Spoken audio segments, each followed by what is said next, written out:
गोड़ लागे छी। हम एकटा भगवती गीत गाबै छी। एहि गीत के रचना केने छथिन आदरणीय अशोक मिश्र भाईजी। सुनू अहाँ सब, नीक लागत। कहियो ने एलहुँ मैया अहाँ केर धाम, हे जग जननी मैया। कहियो ने एलहुँ मैया अहाँ केर धाम, हे जग जननी मैया। सब दिन रहलहुँ आकान, हे जग जननी मैया। सब दिन रहलहुँ आकान, हे जग जननी मैया।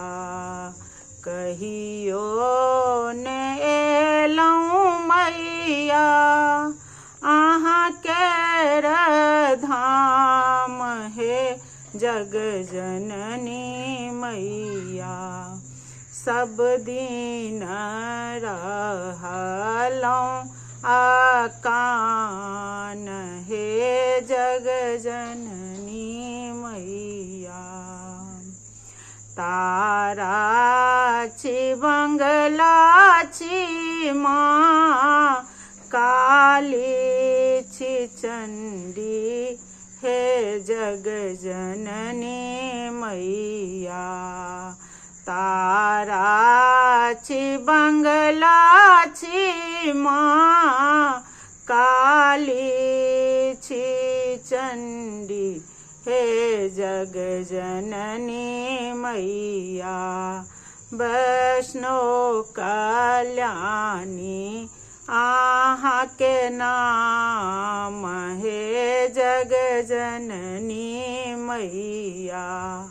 वैष्णो कल्याणी अहाँ के नाम, हे जग जननी मैया। सब दिन रहलहुँ आकान, हे जग जननी मैया। सतरज तमची अहाँ ममतामयी छी, हे जग जननी मैया। सतरज तमची अहाँ ममतामयी छी, हे जग जननी मैया। त्रिनेत्र अहाँ के शान, हे जग जननी मैया। त्रिनेत्र अहाँ के शान, हे जग जननी मैया। सब दिन रहलहुँ आकान, हे जग जननी मैया। दुनिया के माया में हम फसल पड़ल छी, हे जग जननी मैया। दुनिया के माया में हम फसल पड़ल छी, हे जग जननी मैया। लिया माँ शरण बिल माई, हे जग जननी मैया। लिया माँ शरण बिल माई, हे जग जननी मैया। सब दिन रहलहुँ आकान, हे जग जननी मैया। प्रेमी अशोक आयल गहलल सरनिया हे जग जननी मैया।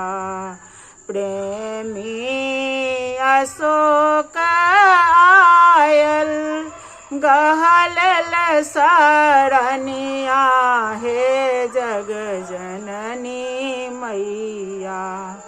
आबने माँ करियो कनिको दे रहे जग जननी मैया। आबने माँ करियो कनिको दे रहे जग जननी मैया। सब दिन रहलौं आकान हे जग जननी मैया। सब दिन रहलौं आकान हे जग जननी मैया।